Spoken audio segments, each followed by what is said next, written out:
Have you ever wondered why a woman, as beautiful as Juliet, admired by every man in the village, still turned them all down? Was it pride? Was it a curse? Or was it something deeper that no one could explain? Juliet was the kind of woman that made men stumble while carrying firewood. Some even pretended to fetch water just to pass by her compound. She had a smile that could melt anger and a laugh that echoed like sweet bells. But anytime a man proposed, Juliet would simply smile and say, "Thank you, but no." The elders grew restless. "What is wrong with this girl? She's not getting younger," they murmured at every meeting. Even her mother sighed daily. "Juliet, at least choose one. We are tired of cooking food for visitors who come and leave heartbroken." But Juliet wasn't rejecting men out of pride. Deep inside, she felt a hole no one could fill. A hunger no yam, no suitor, no compliment could satisfy. And as the whispers grew louder, Juliet's strange journey was just beginning. Why would a woman reject Chief Okoro, the wealthiest man in the village, yet also reject Sunday, the humble palm wine tapper? Was Juliet too picky, or was she simply impossible to please? Chief Okoro once arrived with 3 goats, a basket of kola nuts, and promises of building her a shop in the market.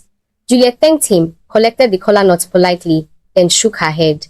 "You're kind, Chief, but I'm not the one for you." Sunday, on the other hand, came with only 2 calabashes of palm wine and said shyly, "Juliet, if you marry me, you will never be bestie." Juliet laughed so hard she nearly spilled the wine but still said no. By now, the village youths were angry. "She thinks she's a queen. Let her stay single forever." Some women even muttered, "Maybe her spirit husband is keeping her." But Juliet only smiled when teased. She couldn't explain the emptiness inside her, that nagging sense that what she was looking for wasn't in any man she had seen yet.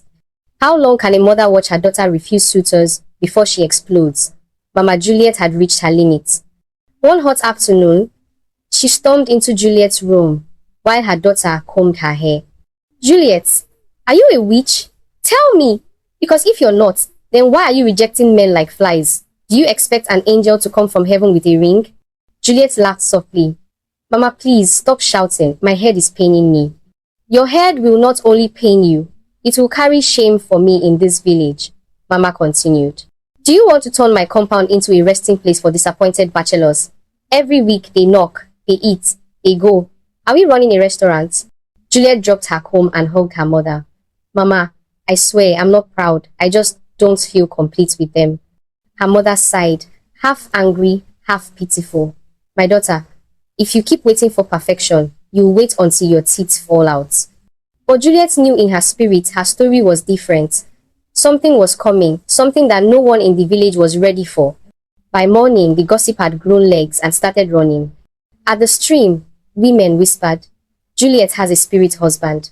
At the market, traders said, "She made a secret vow to never marry." The boys at the football field laughed. "Maybe the only man she wants is Ronaldo." Juliet walked through the noise with her head high, but inside, she felt small. Words are cheap until they cut your heart. She bought tomatoes from Mama Ihuoma, who leaned close and whispered, "My daughter, don't mind them. When God finishes ironing your story, it will be smooth like Sunday soup." Juliet smiled, grateful. That evening, her childhood friend Chiamaka visited with cooked corn. "Eat first, worry later," she said. "Tell me the truth, what do you really want?" Juliet stared at the sky. "I don't know. I just know I'm searching for something bigger than weddings and rappers." Chiamaka nudged her. "Bigger than food? Then it must be serious." They both laughed, but Juliet's eyes watered. That night, she prayed a small prayer. "If there is something I'm missing, show me, please." Somewhere beyond the hills, thunder answered softly, like a drum warming its skin. 2 days later, the harmattan dust turned the sky pale. A stranger walked into the village at sunset, tall, gentle, with kind eyes, and a walking stick carved with tiny symbols. He wore a faded brown cloak and carried a small leather bag. Children followed him like chicks after a hen. He greeted everyone with a smile and a nod. "My name is Uchenna, a traveler," he said at the square. "I seek water and a quiet place to rest." Juliet was returning from the market when their eyes met. It wasn't lightning. It wasn't music. It was silence and unusual calm that settled between them. "Good evening," she said. Good evening, he replied. You look like someone who listens more than she speaks. Juliet almost laughed. In this village, I have no choice. He drank from a clay cup and thanked the elders. Before sleeping, he asked permission to sit by the shrine stone, a harmless custom for travelers seeking peace. Some villagers frowned. Who is he? Where is he from? But the oldest elder, Baba Kenny, waved them off. Let the wind pass before you chase it. That night, Juliet dreamed of a river she had never seen, shining under moonlight. The next morning, Uchenna sat under the udala tree, carving small birds from wood. Children giggled as the birds flew from his hands. Juliet passed by, trying not to stare. He looked up. You again, listener. Me again, she said, surprised at her own boldness. Why do you call me that? Because your eyes collect stories, he said. But I think you forget to tell your own. They spoke like old friends, about books, about how rain smells before it falls, about the silence just after a choir ends. He never flirted. He simply asked good questions. Juliet felt seen, not chased. Later, at the well, Chiamaka raised her eyebrows. So, traveler? Juliet rolled her eyes. Please, he's just someone who talks like a proverb. Chiamaka grinned. Proverbs are wiser than some men. But not everyone was smiling. Chief Okoro watched from his shop. This stranger is sweet-tongued, he told the elders. He will scatter our daughters' heads. That evening, Uchenna told a small story at the square about a bird who searched the whole forest for the sky, only to discover the sky was inside its wings. Juliet felt something shift in her chest, as if a door she had never noticed clicked open. The elders called a meeting. This traveler must explain himself, Chief Okoro insisted. He sits near shrines. He tells strange stories. And Juliet now smiles at nobody's jokes, except his own. The crowd murmured like bees. Uchenna stood calmly. I'm a traveler and a teacher of small wisdom. I mean no harm. Chief Okoro scoffed, then answered this, why are you here? Uchenna smiled. Because your village called for rain, and sometimes rain arrives as a cloud, first. People gasped in confusion. Juliet stepped forward. Elders, he has been kind. Please, allow him to rest. Chief Okoro's eyes narrowed. Ah, so our queen has found a king. Laughter burst out, sharp and rude. Juliet's cheeks burned. Baba Kene lifted his staff. Enough. Let the man stay 3 days. If he brings trouble, he will leave. After the meeting, Uchenna walked beside Juliet. Are you all right? She forced a smile. I have survived bigger fires. This is only smoke. He nodded. Smoke still stings the eyes. That night, the wind rose. A baby fell suddenly ill. Drums started beating for help. And as mothers rushed with hot water and prayers, Juliet heard a voice in her heart. Now you will understand your hunger.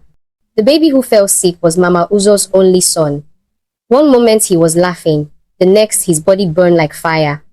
Women shouted, Bring palm oil, boil water, call the herbalists. The compound filled with panic. Juliet stood in the crowd, clutching her chest.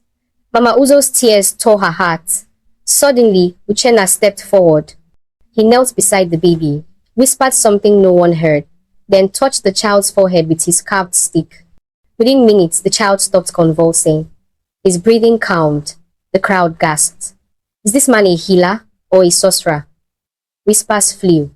Chief Okoro spat. Tricks! He is bewitching us. But Mama Uzo hugged Uchenna's feet. If this is witchcraft, then let witches live forever. Juliet's eyes filled with tears. She had never seen such calm power. The emptiness inside her stirred, as if it recognized something. That night, she couldn't sleep. She asked herself, why do I feel drawn to him? Is it love or something deeper? The next morning, half the village praised Uchenna as a savior.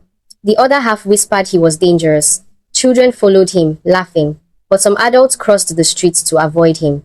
Juliet brought him food quietly. Here, she said, handing him cooked rice.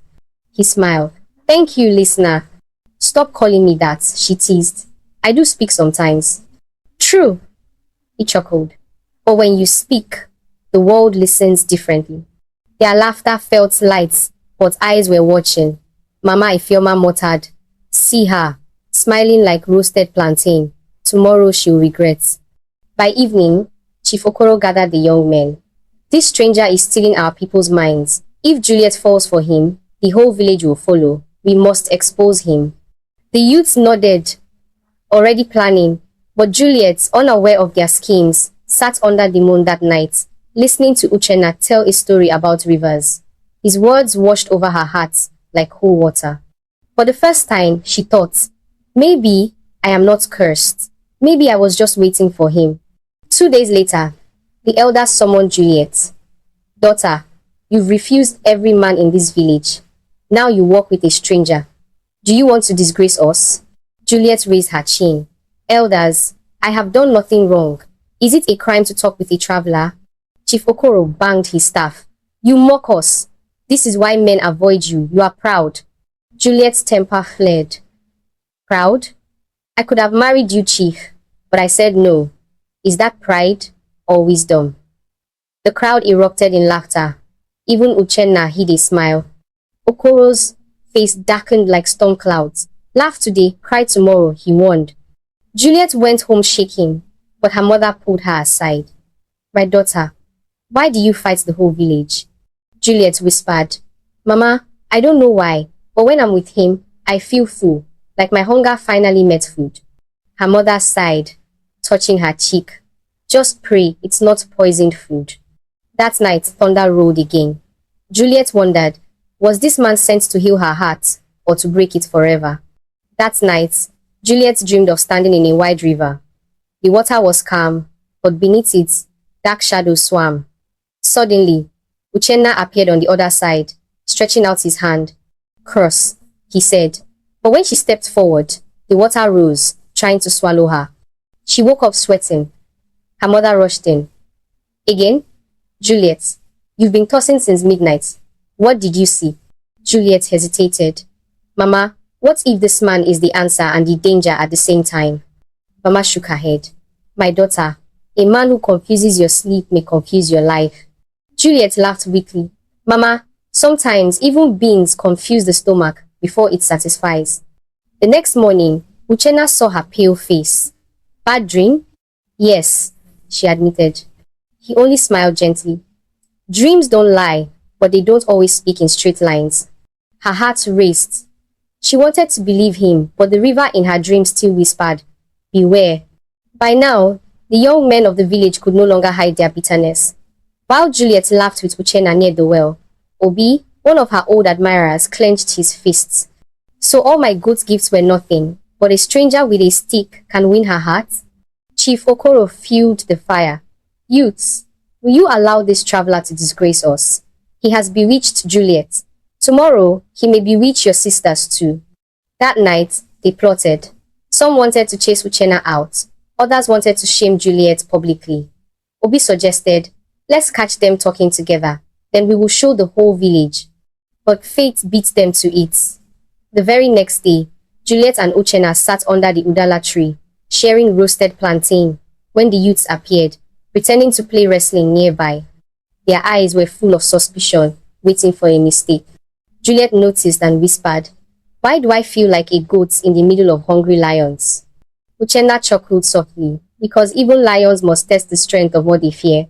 That evening, Baba Kene, the oldest elder, sent for Uchenna privately. "Traveler, you are not ordinary. Who are you really?" Uchenna bowed. "Baba, I am a keeper of wisdom, not a thief. I was sent by a calling, not by chance. The one you call Juliet, her spirit has been restless for years. I came because her hunger called to me." Baba's eyes widened. "Her hunger?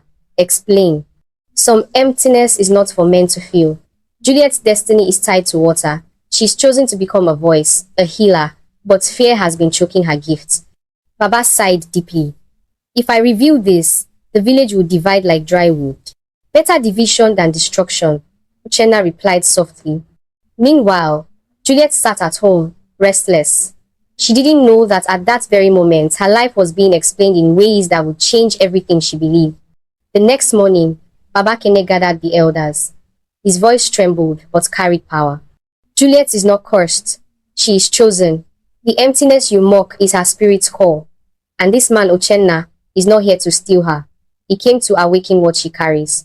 Gasps filled the air. Some elders nodded slowly, but Chief Okoro sprang up.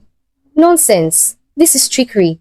So she refused all men because she thinks she's too special? No, I will not accept it. Women in the crowd murmured. Could it be true? That's why her heart never settled? Juliet felt her knees weaken. She whispered to Chiamaka, Me?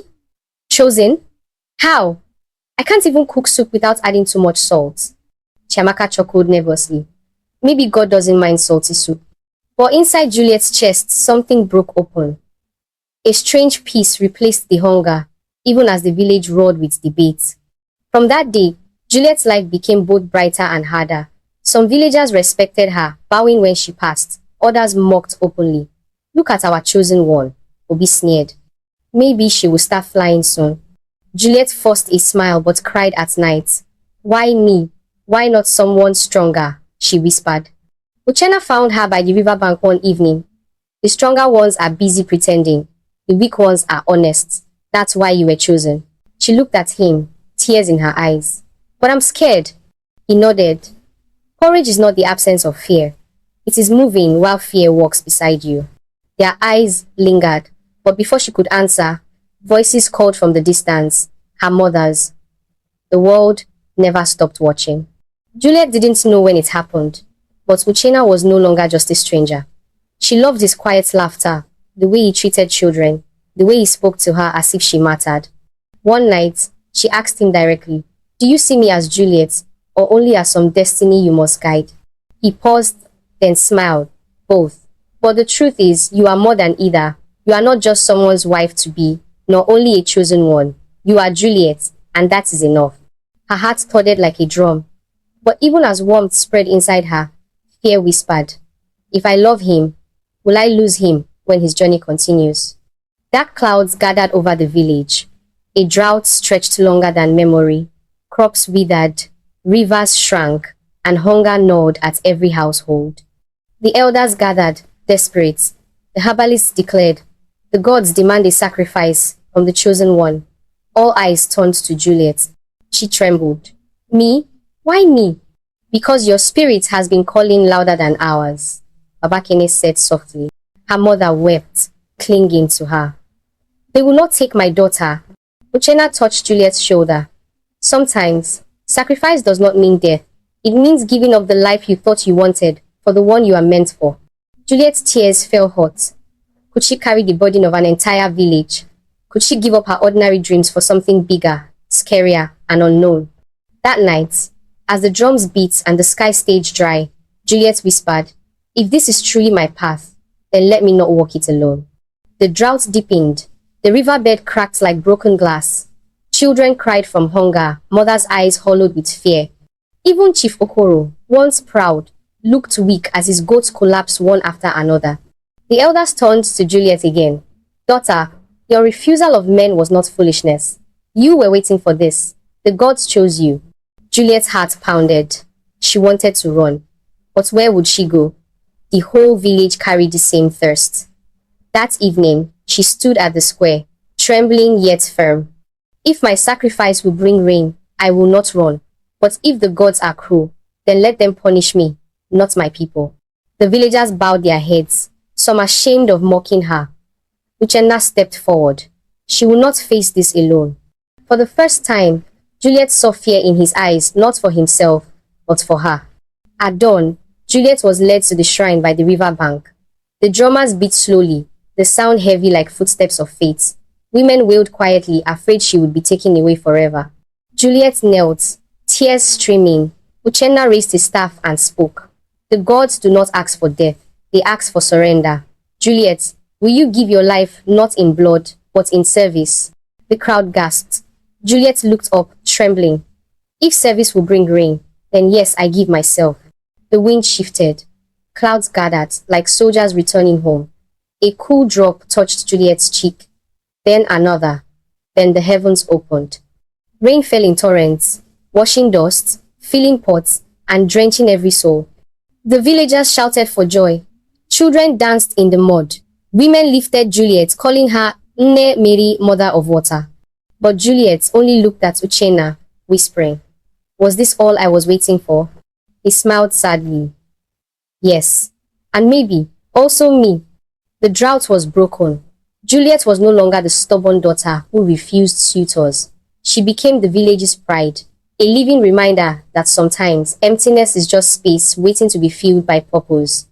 But Uchenna, the traveler, prepared to leave. My journey is not done, he told her under the udala tree. Tears filled Juliet's eyes. So you came, filled my heart, then you disappear like the rain? He touched her cheek gently. Rain does not stay, Juliet, but it leaves rivers behind. The villagers celebrated, but Juliet's chest ached. That night, she stood outside, watching the moonlight shine on the wet air. She whispered to herself, I thought I was searching for a man, but all along, I was searching for myself. Her laughter carried softly into the night, half joy, half sorrow. And though Uchenna walked away, the emptiness never returned. Juliet had found her answer. True satisfaction was never in any man, but in discovering the woman she was meant to be. The story of Juliet spread beyond the hills, teaching every ear that listened. Sometimes, rejection is not pride, but preparation. If this story touched your heart, please give it a thumbs up, share it with your friends, and don't forget to subscribe for more amazing stories about love, family, and life lessons. Hit that notification bell so you never miss our latest uploads. Thank you for watching.